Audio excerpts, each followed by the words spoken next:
Enquanto as crianças estão ali saindo, então, quero convidar você a abrir comigo sua Bíblia em Atos, livro de Atos dos Apóstolos, capítulo 2. Eu quero ler com você os versos 36, 37 e 38. Todos você recebeu uma imagem aí, recebeu?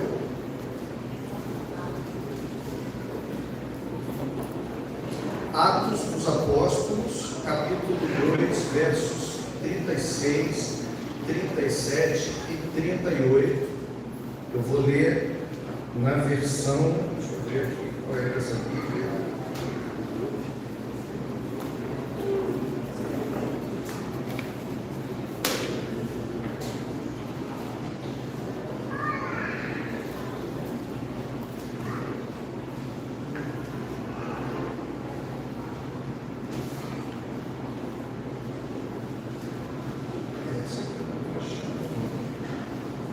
Mas você pode botar uma Almeida Revista aí atualizada, acredito que seja ela.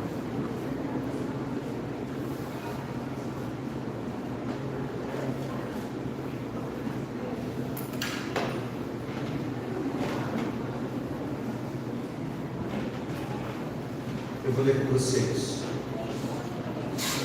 Esteja absolutamente certa, pois, toda a casa de Israel, de que a este Jesus que vós crucificastes, Deus o fez Senhor e Cristo.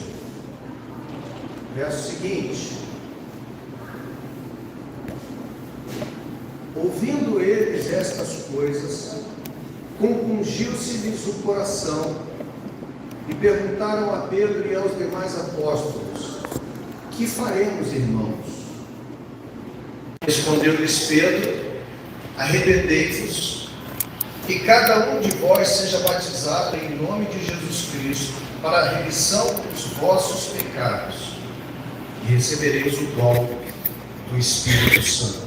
Vamos orar? Feche os seus olhos. Vamos colocar nossa vida diante do Senhor. Pai, nessa manhã nós queremos louvar o Teu nome e bendizer ao Senhor mais uma vez, e pedir que em nome de Jesus o Senhor possa nos abrir o entendimento, falar ao nosso coração profundamente, como o Senhor já tem feito ao longo desse dia, em Tua presença e contando com a Tua graça é que nós oramos em nome de Jesus. Amém. O que é conversão? Você sabe dizer o que é conversão? A gente fala tanto de conversão, né, irmãos? Ah, fulano se converteu. Quando eu me converti, você precisa se converter. A gente ouve muito isso. Mas o que é conversão? O que vem a ser essa expressão? O que vem querer dizer essa expressão? Fulano é convertido. Essas são questões que surgem e que são respondidas muitas vezes das mais variadas formas. Uns dizem que conversão é uma coisa e explicam a sua conversão de forma pessoal, tentando trazer a sua experiência pessoal como padrão, como regra geral para todas as pessoas, mas o ponto é: como é que a conversão se dá mesmo no coração humano? O que é necessário para que alguém, de fato, se converta? O teólogo Wayne Grudem, um teólogo sistemático, ele diz que conversão é nossa resposta espontânea ao chamado do Evangelho, pelo qual, sinceramente, nos arrependemos dos nossos pecados e colocamos a nossa confiança em Cristo para recebermos a salvação. Então, conversão é a resposta que nós damos a um chamado, a uma mensagem. E eu quero falar hoje sobre a mensagem que Pedro trouxe. A primeira mensagem que Pedro trouxe logo após 50 dias da ressurreição de Jesus, cumprindo-se então os dias de Pentecostes,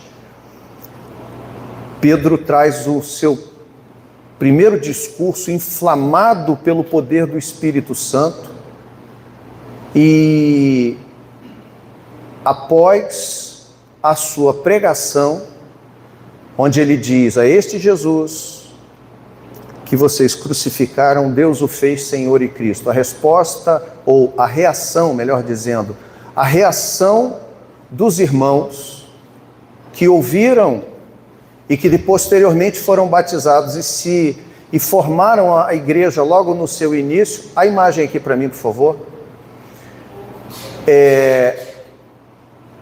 Foram quase 3.000 almas.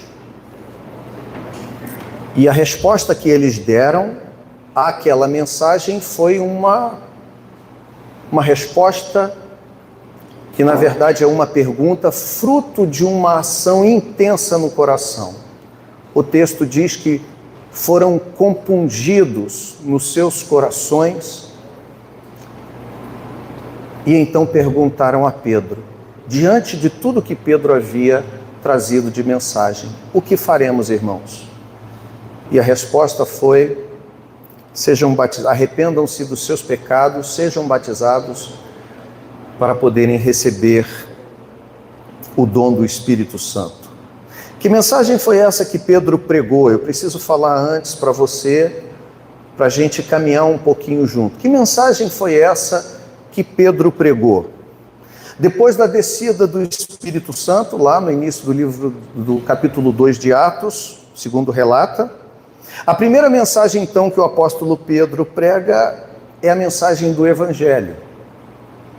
É a mais pura verdade do Evangelho. E o Evangelho tem como centro, tem como verdade Jesus Cristo, sua pessoa, sua obra e sua ordem. A mensagem de Pedro, essa primeira mensagem que a igreja experimenta, é uma mensagem que se inicia com Jesus. Eu não tive tempo, não vou ter tempo hoje de pregar lendo a partir do verso 22, que seria a minha vontade. Mas a partir do verso 22, nós vemos como inicia a mensagem de Pedro. Ela se inicia com Jesus, ela passa pelos versos 30, tendo Jesus como centro, e ela termina no verso 36, finalizada com Jesus. A este Jesus que vós crucificastes, Deus o fez Senhor e Cristo. Essa é a mensagem do Evangelho. O Evangelho é a boa notícia da parte de Deus, da obra que seu Filho Jesus realizou para salvar pecadores como eu e você. Pedro começa dizendo lá no verso 22 e 23 sobre a obra vicária de Cristo na cruz. Ele fala sobre nascimento, ministério e crucificação. Ele diz que Jesus Cristo foi homem aprovado por Deus, foi homem entregue à morte por Deus, pelo determinado desígnio de Deus, ou seja, o motivo fundamental. Jesus Cristo não é, ao contrário do que muitos dizem, a obra de Cristo na cruz não é o plano B de Deus, mas é a vontade de Deus desde antes da fundação do mundo, porque o Cordeiro foi morto antes da fundação do mundo. Estava ali já no plano de Deus, tudo que envolvia a obra de Cristo, porque somente por meio de Jesus Cristo, da sua obra redentiva, o plano de Deus poderia ser realizado. Ele foi entregue, portanto, por Deus, foi crucificado por homens iníquos, ou seja, entregue por Deus significa um motivo fundamental.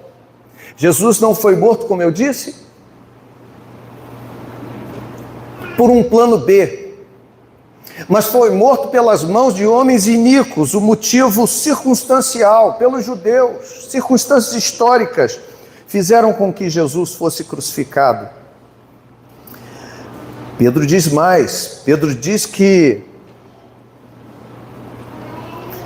Jesus era uma vítima inocente, verso 23. Ele foi o sacrifício substitutivo.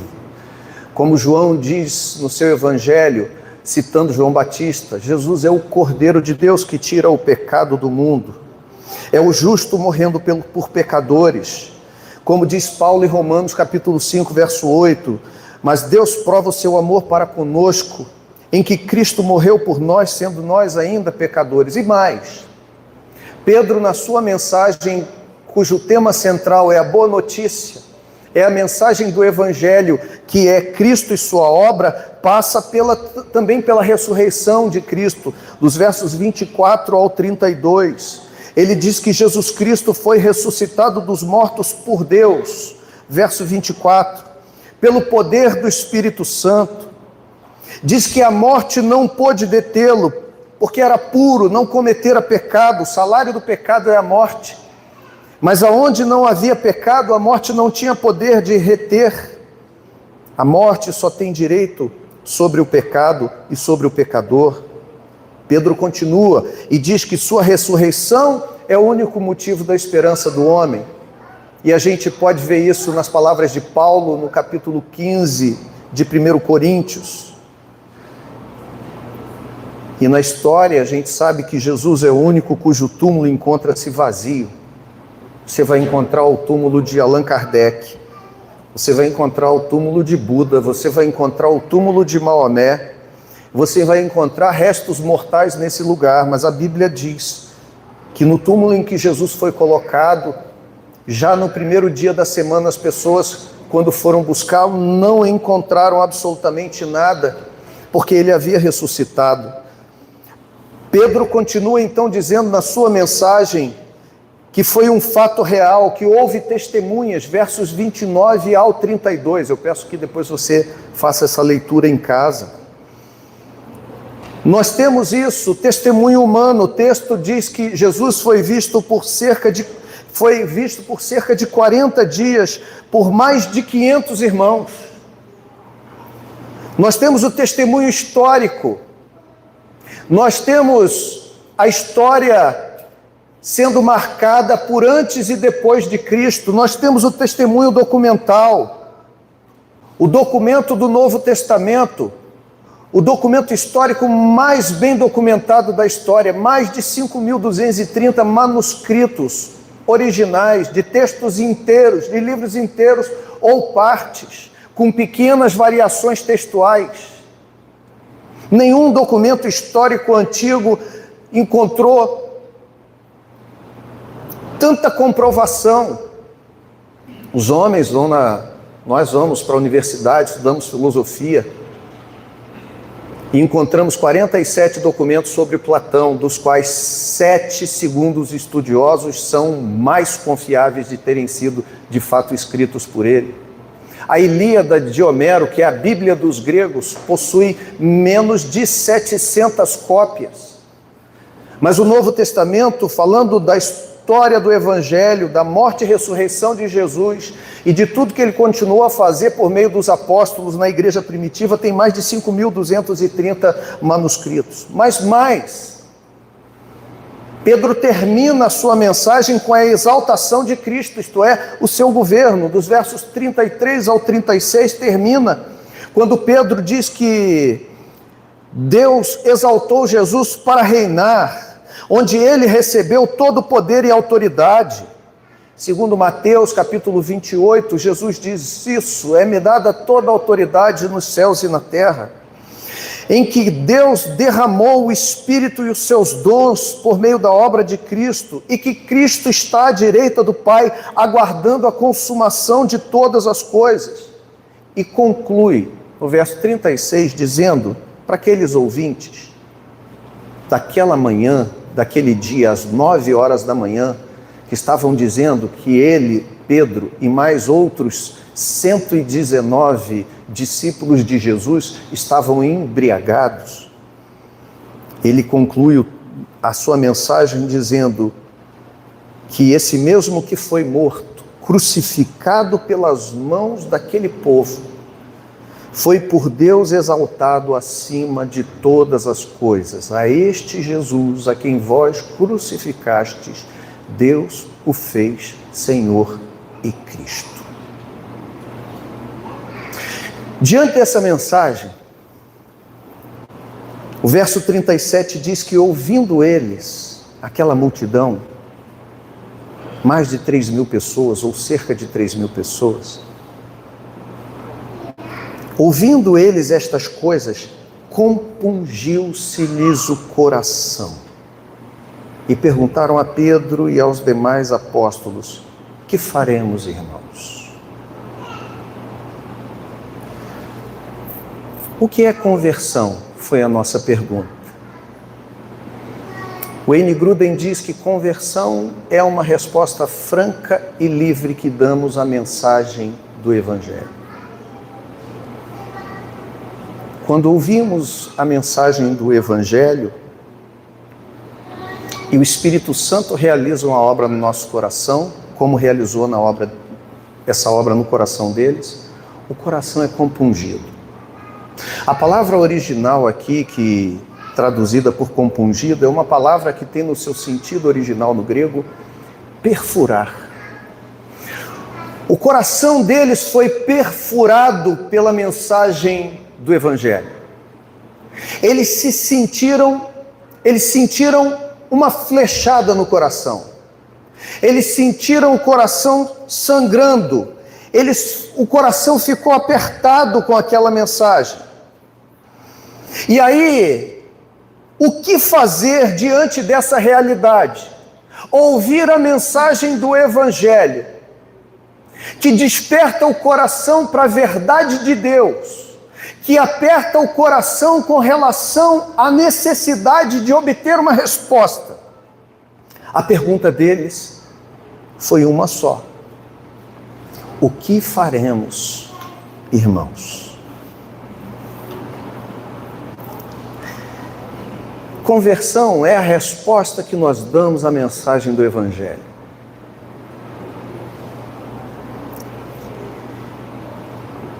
E Pedro diz que ela carece de 3 coisas, ou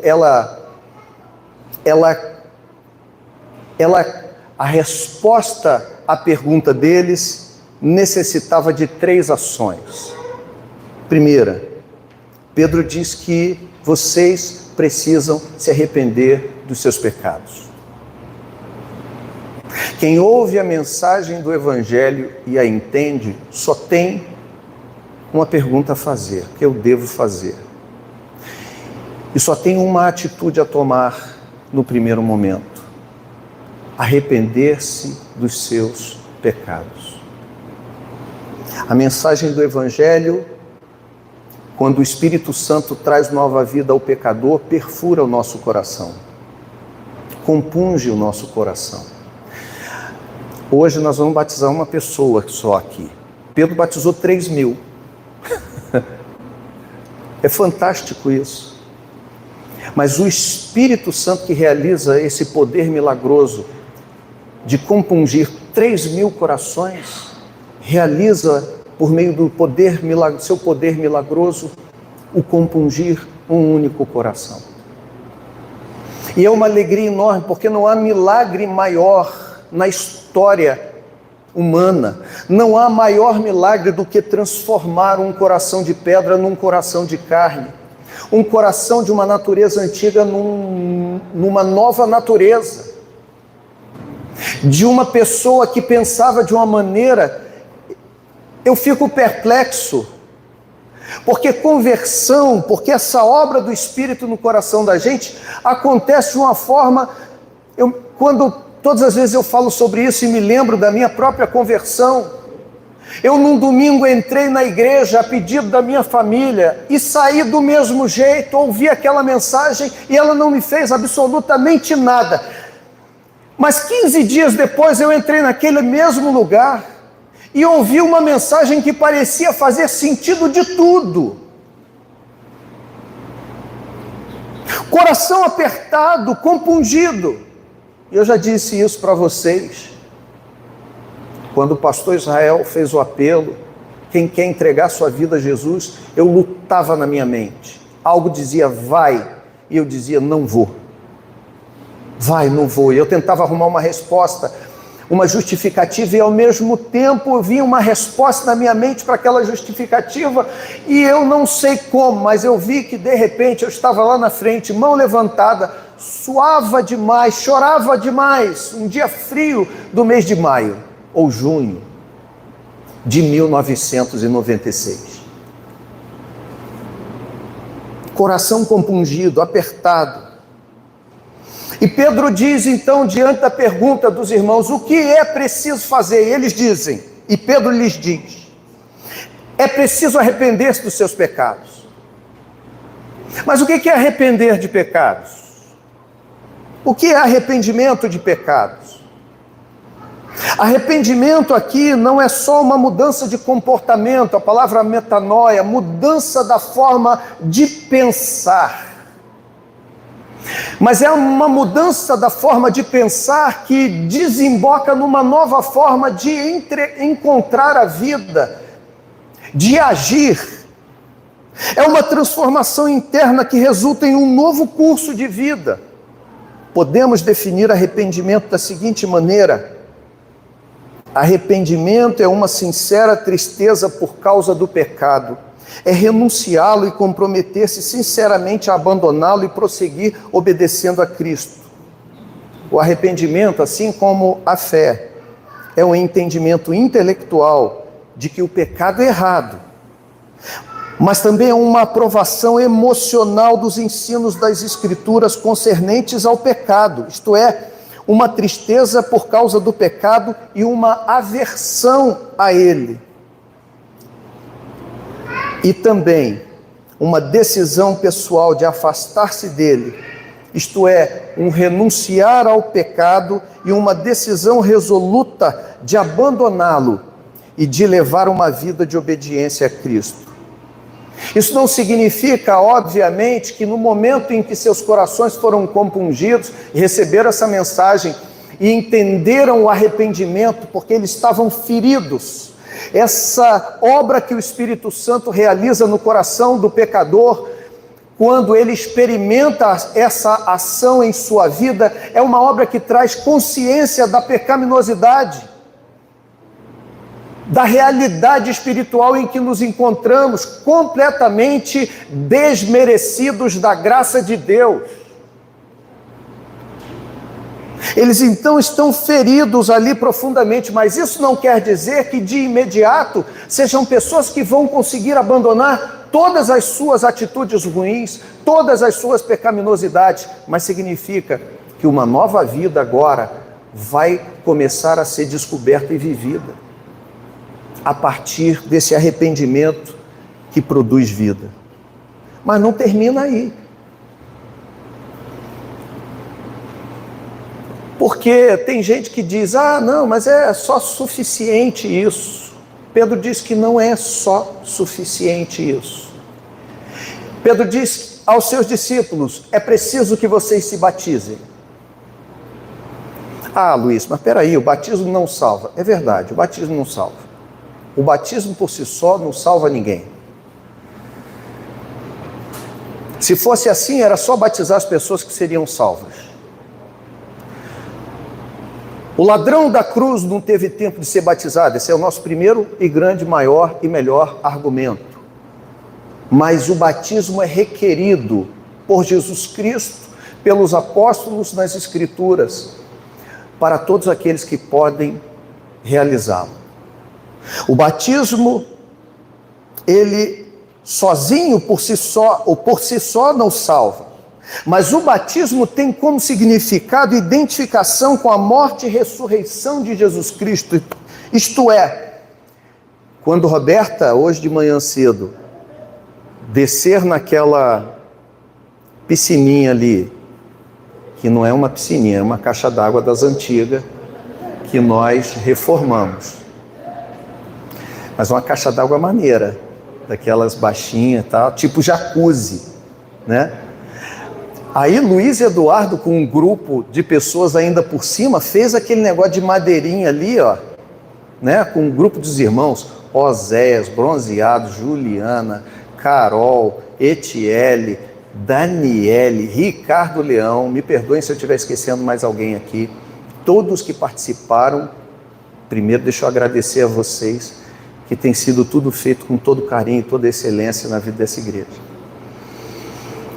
E dizer para você, Roberta, que você é uma privilegiada, né? Porque aquilo ali já foi colocada só a piscina toda furada com um plástico dentro, que foi o seu batismo, né, Clélia? Era a mesma coisa de fazer um buraco no chão, jogar um plástico dentro e encher de água. Só não era o buraco no chão ali. Mas agora já está pintadinha, já está com os negócios todos fechadinhos. Fizeram, eu ouvi, a gente divulgou a foto, alguém falou assim, e tem uma jacuzzi na igreja. Jacuzzi é um exagero, né, irmãos? Mas tiraram até a cruz do lado da churrasqueira, que aqui era o único lugar em que você tinha a cruz simbolizando a morte da carne de um lado e a churrasqueira do outro, para você comer a carne assada ali, né? Essa igreja é muito doida. Mas pastor Luiz Eduardo disse, não, vamos botar a cruz ali na frente para ficar maneiro, bonito. Ficou espetacular. Carol tomou uma coça enorme da gente dando palpite sobre como é que devia ser lá o negócio do eu nasci de novo. Não, troca essa fonte, não está legal e tal. Conseguiu fazer pela internet e entregar em tempo. Você hoje vai ter ali um negócio, você viu? Você vai tirar uma foto ali, eu nasci de novo. E só você hoje se batizando, né? Se ainda tivesse mais gente. Mas no momento em que a gente baixar você ali, eu falei para você que vou contar até 50. Se você sair viva de lá, você se torna membro da igreja, senão você já é da igreja triunfante, você já vai para o céu direto. Você tem bom fôlego? No momento em que eu te abaixar, ou a gente te abaixar ali, e depois te trouxer de volta, o simbolismo é a morte da velha Roberta, é a morte do velho homem, de uma nova vida em Cristo. Portanto, o batismo é a identificação com morte e ressurreição do Senhor Jesus. Por que então é necessário? É necessário primeiro porque o batismo é demonstração de obediência e submissão à ordem de Jesus e dos apóstolos. Jesus disse isso em Mateus capítulo 28, verso 18 em diante, ele diz, ide, portanto, e fazei discípulos de todos os povos, batizando-os em nome do Pai e do Filho e do Espírito Santo e ensinando-os a guardar todas as coisas que vos tenho ordenado. Em Marcos, a palavra de Deus diz que Jesus diz, ide e pregai a toda criatura, quem crer e for batizado será salvo, quem não crer será condenado. Os apóstolos, como Pedro, após a sua primeira mensagem, onde o povo diz, o que devemos fazer, diz para eles, como nós lemos, vocês devem se arrepender dos seus pecados e devem ser batizados em nome de Jesus Cristo. Paulo diz ao carcereiro de Filipos, quando pergunta, o que devo fazer para ser salvo? Ele diz, crê no Senhor Jesus Cristo e será salvo tu e tua casa, e ao levá-lo a casa, batiza o carcereiro com toda a sua família. Portanto, o batismo não é algo dispensável. Não, eu me converti, mas batismo é um negócio que eu ainda não quero. O mesmo Espírito que compunge o coração da gente para arrepender dos pecados é o Espírito que nos compunge a obedecer em submissão à palavra de Deus, à ordem de Jesus e dos apóstolos. Batismo é necessário. Por si só não salva, mas ele é necessário porque é demonstração de obediência. Ele é necessário porque também é uma demonstração externa, visível, da obra de Cristo, realizada nos nossos corações, no nosso interior. E nesse sentido, o batismo é uma demonstração pública da nossa fé. Quando Roberta hoje for batizada, nós seremos testemunhas. Quem a conhece será testemunha de que ela não somente diz que creu, mas tomou uma decisão diante da sua comunidade de fé. Nós a identificaremos. Essa é a irmã Roberta. E Pedro termina dizendo: para então receber o dom do Espírito Santo. Finalmente, então, a promessa do Espírito Santo é um aspecto que, no dizer de Pedro, culmina da nova vida, é um aspecto culminante da nova vida em Cristo. A dádiva do Espírito que nos capacita a viver uma vida de santidade e poder, superando as adversidades dessa vida, Roberta, superando as adversidades dessa vida, irmãos. Resumindo, portanto, e aplicando, respondendo à pergunta do início: o que é conversão? O N. Gruden diz: conversão é nossa resposta espontânea ao chamado do Evangelho, pelo qual sinceramente nos arrependemos dos nossos pecados e colocamos a confiança em Cristo para receber a salvação. Quais são os elementos então da conversão? A verdadeira fé salvífica então inclui conhecimento da mensagem do Evangelho, aprovação dessa mensagem e confiança pessoal. Conhecimento da mensagem do Evangelho, nós vemos nesse texto a partir do momento em que Pedro expõe a verdade do Evangelho, a partir do verso 22. O Evangelho é a obra de Cristo, é a vida de Cristo, sua obra e sua ordem. Então inclui conhecimento. É necessário, portanto, eu quero falar para todos, que tenhamos conhecimento de quem Cristo é e do que Ele fez por nós. Porque como Paulo diz em Romanos 10, verso 14, como crerão naquele de quem nada ouviram? Contudo, irmãos, mero conhecimento não basta. Fé salvífica pessoal, conforme as Escrituras a entendem, envolve mais do que somente conhecimento. Somente conhecimento sobre os fatos da vida, morte e ressurreição de Jesus não é o bastante para nós, porque as pessoas podem conhecer os fatos, mas elas podem rebelar-se contra ele.